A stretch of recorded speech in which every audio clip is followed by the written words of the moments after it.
School of magic season 2 title pot. रात शांत और साफ थी। कुनलुन हवा के बहने के बाद स्थानीय उद्योगों द्वारा निर्मित धुंध पहाड़ों के बीच फैल गई। वांगयांग स्टेशन पहाड़ों के बीच स्थित एक ऑक्सीजन बार की तरह था। शोर का कोई नामो निशान नहीं। रात के आसमान में लटके हुए तारे ऐसे लग रहे थे जैसे वे जमीन पर गिरने वाले हो। एक के बाद एक चमकदार लहरें पैदा कर रहे थे। कुणाल पहाड़ की चोटी पर अकेले बैठा आकाश की ओर देख रहा था। यह दृश्य महिला द्वारा बताए गए दृश्यों से भी अधिक शानदार था। वह भी ऐसी जगहों पर गया, फिर भी उसे रात के आसमान के चकाचौंध भरे नजारे का आनंद लेते हुए आराम करने का कभी मौका नहीं मिला, या शायद उसकी आंखों में सालों से कुछ छिपा हुआ था। कुणाल रात के दूसरे पहर तक पहाड़ पर बैठा रहा। वह धीरे धीरे सिर हिलाते हुए अपने पैरों पर खड़ा हुआ। वह पहाड़ से नीचे वांगयांग स्टेशन पर लौटा। जगह शांत थी, सिर्फ चहल पहल वाली बार थी। कुणाल ने बार के पास से गुजरते समय अंदर नहीं देखा। हालांकि एक नशे में धुत अधेड़ उम्र का आदमी अपने दाहिने हाथ से एक युवा दुबली महिला को गले लगाते हुए बार से बाहर आ रहा था। सटीक रूप से कहे तो उसका हाथ महिला के नितंबों को बेतहाशा पकड़ रहा था। नशे में होने के बावजूद वह अधीरता से उस महिला के साथ सराय की ओर बढ़ रहा था। महिला मुस्कुराते हुए धीरे से कुछ फुसफुसा रही थी। वे जब वहां से गुजर रहे थे तो अचानक कुणाल से टकरा गए। महिला दंग रह गई। उसने उस दिशा में देखा जहां से कुणाल आ रहा था। कुणाल अपनी जगह पर रुक गया। उसने महिला की तरफ एक नजर डाली और फिर नजर हटा ली। वह एक सेकंड से ज्यादा नहीं रुका। वह चलता रहा और चांदनी उसकी पीठ पर चमक रही थी। क्या तुम उसे जानती हो? या वह तुम्हारा पुराना प्रेमी है? मैं तुम्हें बता दूं, उसके जैसे अच्छे दिखने वाले आदमी बेकार है। बेहतर है कि तुम मुझे ध्यान दो और ज्ञान दो। अधेड़ उम्र का आदमी बड़बड़ाया। महिला ने जवाब दिया, वह तो बस एक पुराना ग्राहक है। वह कब से इतना अकेला महसूस कर रहा था। वह वास्तव में एक वैश्य की बातों को इतना गंभीरता से ले रहा था जैसे कि वह अपने परिवार की किसी मेंबर की बात हो। खतरनाक ऑपरेशन से बचने के बाद वह अपना वादा निभाने के लिए उत्सुक था। क्या वह यह चिंतामुक्त जीवन जीने का एहसास है? कुछ ऊर्जा प्राप्त करने के बाद आदर्श आहन कुणाल चुटकी और अन्य लोगों को का आगे रुकने का कोई इरादा नहीं था। वे सभी मैजिक सिटी के लिए एरोप्लेन में चले गए। आहन ने हमेशा की तरह एरोप्लेन में परिचारिका के साथ छेड़खानी की। वह वास्तव में एक लचीला व्यक्ति था। जब उसका मन होता तो वह सबसे छोटे वैश्यालयों में जाने से भी गुरेज नहीं करता। लेकिन जब ऐसी स्थिति आती कि उसे किसी से बात करने के लिए अपने मानकों को ऊपर उठाना पड़ता तो वह तुरंत फैशन फिल्मों और दुनिया भर के स्थानों के इर्द गिर्द घूमने लगता। यहाँ तक कि परिचारिका, जो अंतर्राष्ट्रीय उड़ानों में काम करने की आदी थी, भी उससे प्रभावित थी। वह दुनिया भर में उसके साथ कुछ बेशर्मी करने के लिए बेताब थी। इंटरनेशनल हाईवे में कमी आने के बाद अब मैं घरेलू उड़ानों पर काम कर रही हूँ। हालांकि घरेलू उड़ानें अंतर्राष्ट्रीय उड़ानों जितनी दिलचस्प नहीं होती। आप जैसे दिलचस्प यात्री से मिलना दुर्लभ है। परिचारिका की मुस्कान अब सिर्फ पेशेवर नहीं थी, क्योंकि वह उनसे बात करना जारी रखती। चूंकि वह मुख्य परिचारिका थी, इसलिए कोई भी उसके बारे में शिकायत नहीं करता। आदर्श ने पूछा, इंटरनेशनल एरोप्लेन्स का क्या हुआ? मार्गों के कई गंतव्य समुद्र तट के किनारे हैं। अब उड़ानें प्रभावित हुई है क्योंकि समुद्र तट का एक बेहद बड़ा हिस्सा समुद्र में डूब गया है और समुद्री डुमनों ने उस पर अटैक कर दिया, परिचारिका ने उसे बताया। ओह, यह सच है? आदर्श ने सिर हिलाया। अचानक आपको अंतर्राष्ट्रीय उड़ानों के बारे में इतनी जिज्ञासा क्यों होगी? आहन ने भ्रमित चेहरे से पूछा। आदर्श ने असहाय होकर कहा, पवित्र न्यायालय ने मुझे बुलाया है। मुझे जल्द ही उनसे मिलना होगा। पवित्र न्यायालय अंततः पार्थिव मंदिर में आदर्श की हरकतों के बारे में फैसला सुनाने जा रहे थे। भले ही कोल्ड प्रिंस को पकड़ने में उसका योगदान उसके अपराधों से अधिक था, फिर भी उसे आधिकारिक प्रक्रियाओं का पालन करना था। आदर्श को अभी भी पवित्र न्यायालय का सामना करना था, क्योंकि वे मैजिशियनों के लिए सर्वोच्च न्यायालय थे। कुणाल ने पूछा, पवित्र न्यायालय किस देश में है? आदर्श ने कहा, मुझे लगता है कि वह स्विट्जरलैंड में है। स्विट्जरलैंड? कुणाल गहरी सोच में पड़ गया। वहां आपका कोई करीबी है? आदर्श ने पूछा। मेरी एक बहन है जिसे मेरी माँ ने गोद लिया था, मुझे लगता है कि वह स्विट्जरलैंड में है। कुणाल ने स्पष्ट किया, जैसे कि उसे डर था कि आदर्श उसकी बहन को उससे रजावत से जोड़ देगा। कुणाल ने आगे कहा, यह अमृत झील में सिंह कबीले में जाने से पहले की बात है। स्विट्जरलैंड का एक जोड़ा मेरी बहन से बेहद प्यार करता था जब वह बेहद छोटी थी। उनके कोई बच्चे नहीं थे, इसलिए वे उसे अपने साथ स्विट्जरलैंड ले जाना चाहते थे। मेरी माँ हम दोनों की देखभाल करने में सक्षम नहीं थी, इसलिए बहुत सहमत हो गई। हम ईमेल और कॉल के जरिए कांटेक्ट में रहे, लेकिन मैंने पिछले कुछ सालों से उससे बात नहीं की। अगर तुम स्विट्जरलैंड जा रहे हो तो मुझे भी साथ ले जाओ, मैं उससे मिलना चाहूंगा। कुणाल को पहले ही अनुभव हो चुका था कि बेफिक्र होकर जीना कितना भयानक होता है।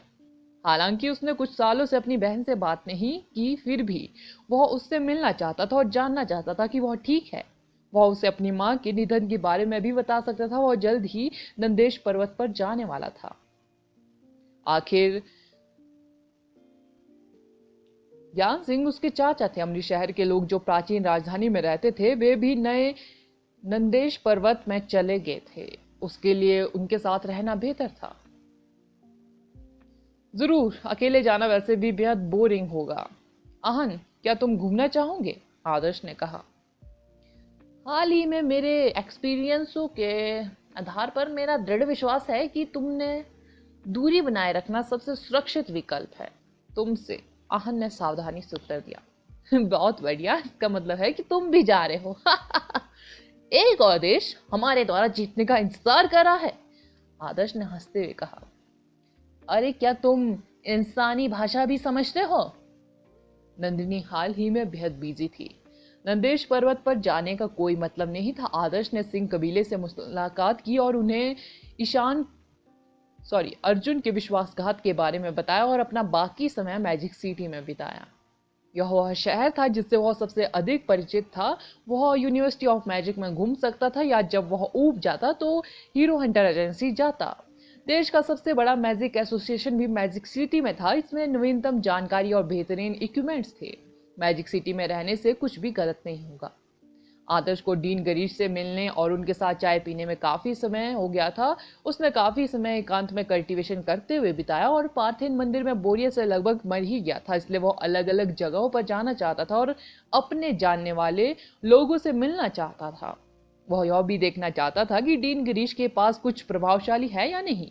वह खुद को बचाने के लिए उनमें से एक दर्जन ले सकता था। उसका इक्विपमेंट बेहद सरल थे, यहाँ तक कि उसका कीमती ब्लैक स्नेक आर्मर भी उसके लेवल के साथ तालमेल बिठाने के लिए संघर्ष कर रहा था।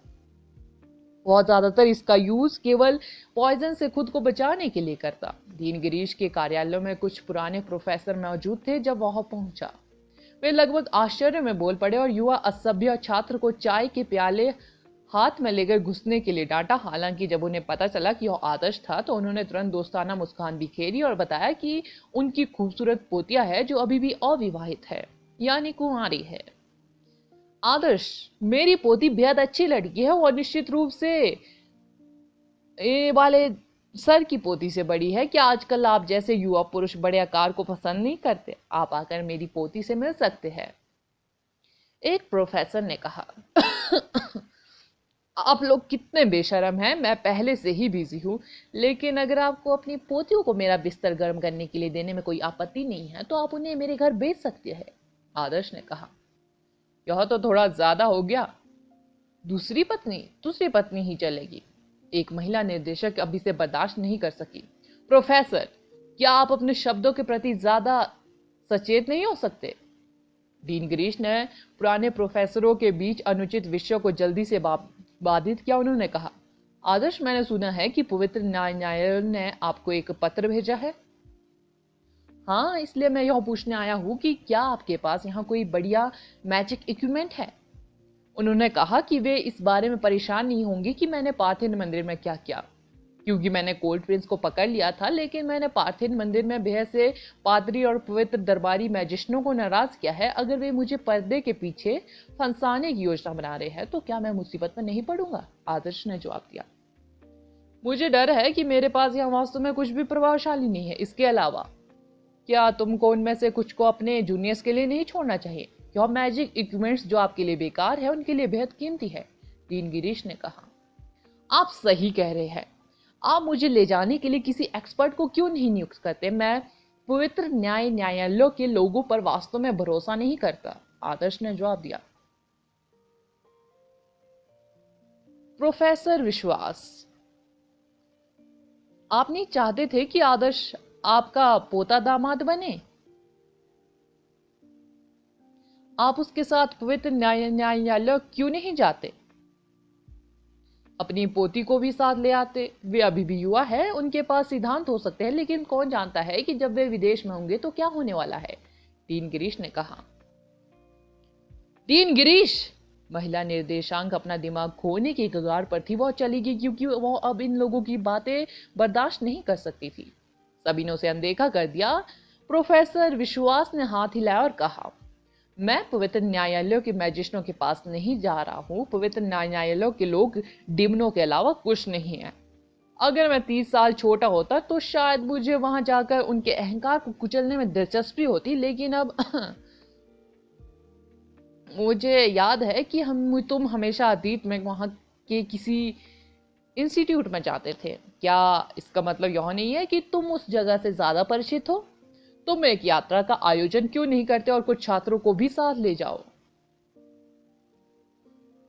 बूढ़े विश्वास, तुम कितने बेशरम हो सकते हो? क्या तुम हर साल एक्सचेंज स्टूडेंट के प्रभारी नहीं हो? तुम्हें कुछ इंस्टीट्यूटों के बारे में भी पता होना चाहिए। अन्य प्रोफेसर ने बड़बड़ाते हुए कहा। विश्वास प्रोफेसर ने इसका खंडन करते हुए कहा, बिल्कुल नहीं, मुझे उनसे मिले हुए काफी साल हो गए हैं। बस तुम दोनों के लिए बेहद हो गया। ऐसा नहीं है कि तुम्हारे पास हाल ही में करने के लिए कुछ और बेहतर है। बस आदर्श के साथ जाओ। क्या तुम इसे छुट्टी की तरह समझो? तुम उनके इंस्टीट्यूट में जा सकते हो और एक दोस्ताना आदान प्रदान या कुछ और कर सकते हो। अगर कुछ भी होता है तो तुम्हें अपनी बात पर अड़े रहना चाहिए। उन्हें हमारे यूनिवर्सिटी ऑफ मैजिक की भावना दिखाओ, डीन गिरीश ने कहा। देखा, ऐसा क्यों होता है कि हमेशा मछलियां मर जाती है या जाल फट जाता है? अक्षय, सॉरी, नागेंद्रा, तुम्हें हमेशा ऐसा क्यों करना पड़ता है? प्रोफेसर विश्वास ने शिकायत की। प्रोफेसर नागेंद्रा ने हंसी छोड़ी, वो भी ठंडी। नागेंद्र, तो क्या आप अपनी पोती को भी साथ ले जा रहे हैं? प्रोफेसर विश्वास ने पूछा। बेशक, मैं क्यों नहीं करूंगा। यह उसके लिए सीखने का एक शानदार मौका है। मुझे विश्वास है कि इंस्टीट्यूट फीस का भुगतान करेगा, है ना? प्रोफेसर नागेंद्र ने पूछा। ठीक है, मेरा मानना है कि हमने विदेशी देशों के इंस्टीट्यूट के साथ एक्सचेंज प्रोग्राम के लिए जो बजट प्रोवाइड किया है इसका यूज नहीं कर रहे हैं, डीन गिरीश ने सोचा। बहुत बढ़िया।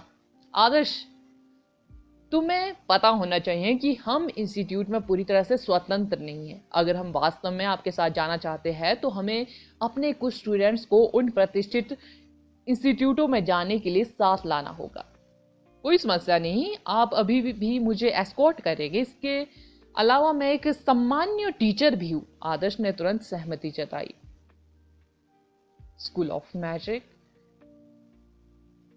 Next episode. Title, we are coming to treat you with love and tenderness. पवित्र न्यायालयों ऑल्प्स और लेक जेनेवा के बीच स्थित था। पूरे वर्ष तापमान और औसतन 10 डिग्री सेल्सियस से कम रहता था। वर्तमान मौसम के दौरान झील की सतह आमतौर पर जमी रहती थी।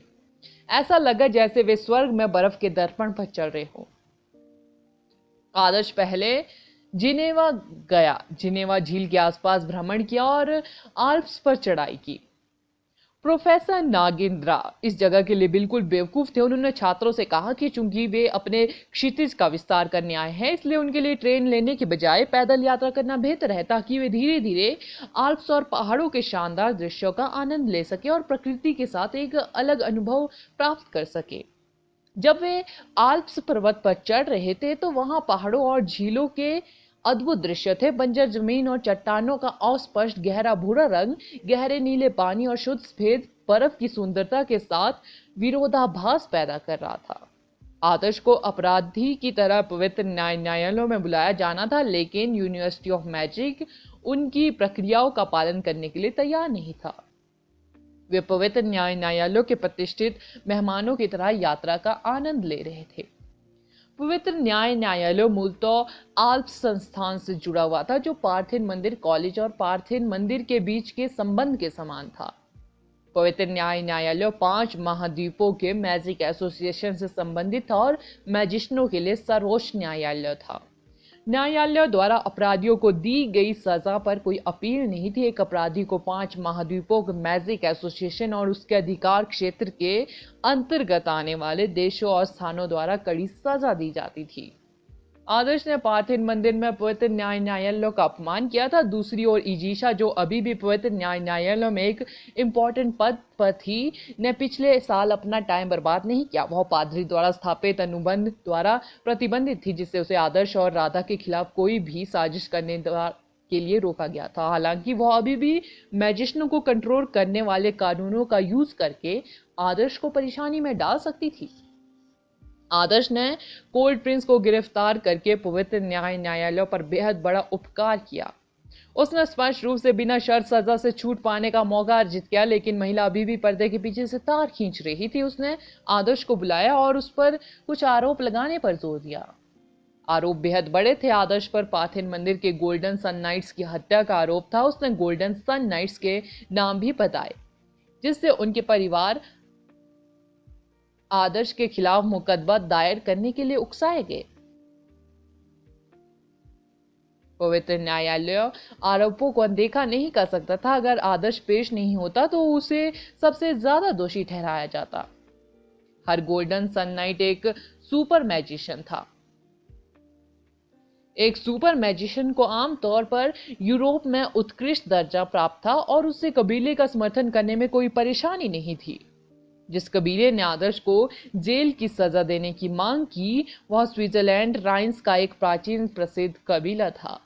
वे आदर्श को एक अपराधी की तरह पवित्र न्यायालयों में ले जाते हुए देखने के लिए सबसे अधिक उत्सुक थे। फिर भी आदर्श पूरी तरह से मजे ले रहा था और यात्रा के दौरान बेहद अच्छे मूड में था। आदर्श, क्या यकीन है तुमको कि राइन्स ही आपके खिलाफ मुकदमा दायर कर रहे हैं?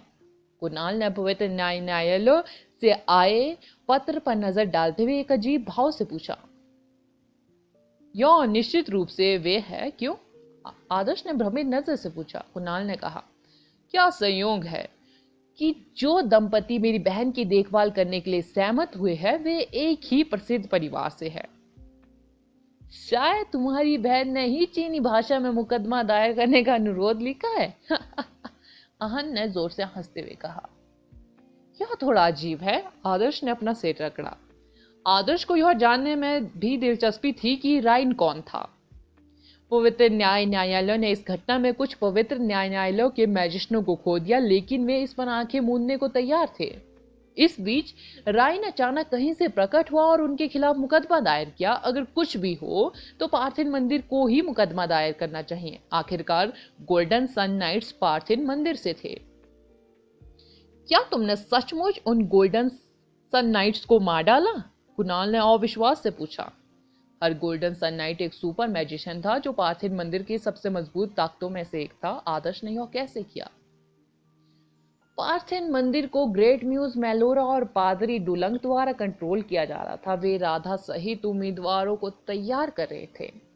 ब्लैक स्नेक ने मुझे कुछ गोल्डन सन नाइट्स को मारने में मदद की, लेकिन वे संभवतः मेलोरा और डुलंग के अधीनस्थ थे। आदर्श ने याद किया। उसमें यह वाकई बेहद बड़ा नरसंहार था। आदर्श ने भी बेहद से लोगों को मारा, लेकिन सबसे पहले इजिशा, मेलोरा और डुलंग इसके लिए जिम्मेदार थे। बाद की जांच में पुष्टि हुई कि मेलोरा और लैंजिन ही ऑर्डर देने वाले थे। आदर्श को यकीन नहीं था कि उसने किसी निर्दोष व्यक्ति को मारा है या नहीं। उसे बस इतना पता था कि जिन लोगों ने उसका रास्ता रोकने की हिम्मत की वे सभी मर चुके हैं। आदर्श को इसका कोई अफसोस नहीं था। मरने वाले लोग पाखंडियों का एक समूह थे जो सत्ता की चाह में एक मासूम लड़की को था खाई में धकेल रहे थे। वे पूरी तरह से इसके लायक थे। इसका मतलब है कि अगर कोई सबूत है कि पीड़ित गोल्डन सन नाइट्स फेर ने डुलंक या मेलोरा के साथ मिलीभगत की थी तो आप जानने के लिए स्वतंत्र हैं। लेकिन अगर उसका साजिश से कोई लेना देना नहीं है तो आपको दोषी पाया जाएगा, आहन ने पूछा। कम या ज्यादा, आदर्श ने जवाब दिया। क्या इसका मतलब यह नहीं है कि तुम बुरी स्थिति में हो? अगर इस बात का कोई सबूत नहीं मिला कि वह मेलोरा के साथ थे तो क्या तुम जेल नहीं चाहोगे? आहन चिल्लाया। नहीं, वास्तव में उन्हें यह साबित करना होगा कि मैं भी डीमन हूं, आदर्श ने उदासीनता से कहा। आदर्श ने पार्थिव मंदिर में कुछ समय बिताया था। उसे पूरा भरोसा था कि गोल्डन सन नाइट्स फेर मेलोरा के ऑर्डर ले रहे थे और इजिशा राइन्स को उसके लिए मुसीबत लाने के लिए उकसा रही थी। फेर गुप्त रूप से मेलोरा के साथ मिलीभगत कर रहा था, इसलिए इसका कोई सबूत पाना मुश्किल होगा। इसी तरह आदर्श को यह स्वीकार करने की जरूरत नहीं थी कि वह डीमन था। विधर्मी न्यायालय इस मामले का न्यायाधीश था। वे फिलहाल गोल्ड प्रिंस में ज्यादा दिलचस्पी रखते थे। अगर वे इस बात पर जोर देते कि वह डीमन था जिसने पार्थिव मंदिर पर नरसंहार किया तो यह ठीक था, लेकिन इसका मतलब यह भी था कि चेयरमैन आदित्य गोल्ड प्रिंस को किसी दूसरे गुट को सौंप देंगे। इसलिए आदर्श बिल्कुल चिंतित नहीं था। पवित्र न्यायालयों के लोगों के बीच कुछ आवाजें अपनी आपत्तियां उठा रही होंगी, लेकिन आदर्श ने जो किया वह क्षमा योग्य था क्योंकि वह गोल्ड प्रिंस को जीवित पकड़ने में कामयाब रहा। वे शैतान नगरी को कुछ नहीं कर सकते थे, लेकिन आदर्श कर सकता था। शायद हॉली जजमेंट कोर्ट और हेरेसी जजमेंट कोर्ट को भविष्य में शैतान नगरी से निपटने के लिए आदर्श से विनती करनी पड़े। अगर आदर्श परिणाम से नाखुश था तो वह बस छोड़ सकता था, भले ही राइन उसके खिलाफ मुकदमा क्यों ना कर रहा हो। अगर सबसे बुरा हुआ तो उसे केवल चीन में रहना था। अगर होली जजमेंट कोर्ट और हेरेसी जजमेंट कोर्ट ने उसे परेशान करने के लिए चीन आने की हिम्मत की तो उसके देश के लोग उन्हें बाहर निकालने को तैयार थे। कुछ बेकार अधिकारियों का समूह जो शैतान नगरी का कुछ नहीं कर सका, उसने आकर उस नायक को गिरफ्तार करने का साहस किया जिसने शैतान नगरी को भगाया। असल में आप सिर्फ आधिकारिक प्रक्रियाओं के लिए आए हैं, कुणाल ने आश्चर्यचकित स्वर में पूछा। कुछ ऐसा ही, आदर्श ने कहा। आहन ने कहा, तुम वास्तव में कुछ खास हो। हर कोई सिर्फ औपचारिकता निभाने के लिए पवित्र न्यायालय में नहीं आ सकता है। अभी कुछ दिन बाकी है जब तक कोर्ट में हमारी जरूरत नहीं होगी। चलो इंस्टीट्यूट चलते हैं, वहां ढेर सारी सुंदर लड़कियां होगी, आदर्श ने सुझाव दिया। आहन की आंखें चमक उठी। यही हमारा प्राथमिक मिशन है। हम यहाँ एक्सचेंज के लिए है। ओह पवित्र और सेक्सी स्विस महिलाएं, मैं आहन आपके साथ प्यार और कोमलता से पेश आने के लिए यहाँ हूँ। अगला एपिसोड जानने के लिए बने रहे मेरे इस चैनल के साथ। Thank you.